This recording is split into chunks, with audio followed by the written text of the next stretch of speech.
Right, guys, well, I'm down at the range today with an in-field review of the Hi-Point 995P, which is the pistol version of the Hi-Point carbine. Now, a lot of people will knock on Hi-Point, but I've always found their carbines, especially in 9mm, affordable, reliable, and accessible to the masses to get something that fires that 9mm projectile out of a more stable platform than a handgun, and they've always worked pretty well. So when I saw that Hi-Point released the pistol version, I knew I had to give it a try. A huge shout out to Beltway and Mathews for making this video possible. Without their support, we wouldn't be doing today's video. So again, huge shout out to Beltway. Now, the first thing you'll notice is that this still looks like the same Planet of the Apes Hi-Point carbine that you've come to know, love, or either hate, depending on your view of the platform. But this one features a 10.5-inch barrel with 1/2x28 threads, a pick rail out back so you can attach whatever brace you want, and for all intents and purposes, it's the same gun. You've got the polymer top rail, removable front sight, but this one actually has a high-vis fiber option,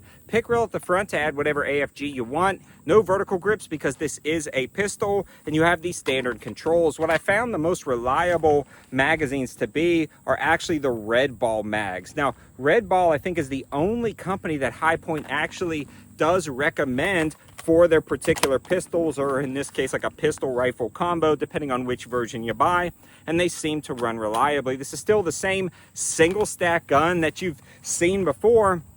And the other thing about these is they are fairly reliable, but occasionally you will have an issue feeding that first round when you load up the mag completely. Now, a lot of times that will wear in and break in as you run it. I haven't had that problem with this particular setup, but I have had that problem with a Hi-Point 9mm carbine in the past. For me, I just kind of load it one round short, and that extra friction or that like full spring tension doesn't seem to affect that first round. This was 100% functional with the AAC ammo I put through it, and a huge shout out to AAC for the ammo support on this one. I ran the AAC 115 grain for a while. Then I started running the AAC 147 grain subsonic. And then on the front, I've got the new Griffin Armament Rev 9. Now, this is in the long configuration, and it works out perfectly with the mounting system here. And it's actually really quiet. You don't get a lot of pop back at the bolt. It keeps most of that gas down there, and the blowback on this is a little bit snappy because it is a direct blowback 9mm, but the recoil impulse is not horrible compared with other 9mm direct blowbacks on the market. The Hi-Point is nothing special. It's nothing fancy. It really doesn't break any molds, but what it does do is give you the ability to have a more stable shooting platform with that 9mm at an affordable price. I believe the MSRP on these guys is right around $380. Street price is probably a lot less, so it is an affordable option to launch that 9mm downrange, especially with the more reliable Red Ball mags. Let me know your thoughts in the comments section below if you would ever consider grabbing one of these. Overall, they're an interesting package.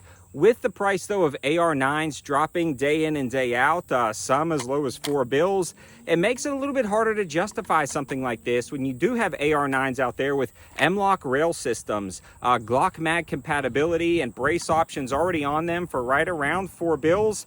You got to find this a lot cheaper to make it worth it, in my opinion, in 2025, but I still think it has its place. But make sure you subscribe to the channel and watch all of the videos that I post so you get full information so you can make a better decision about what you want to add to your collection next and what you may want to avoid.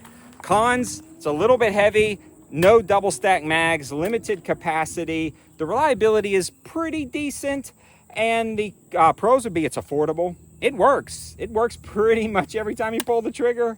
And overall, I guess it's pretty neat for the money. Thanks for watching, guys. Have a good one.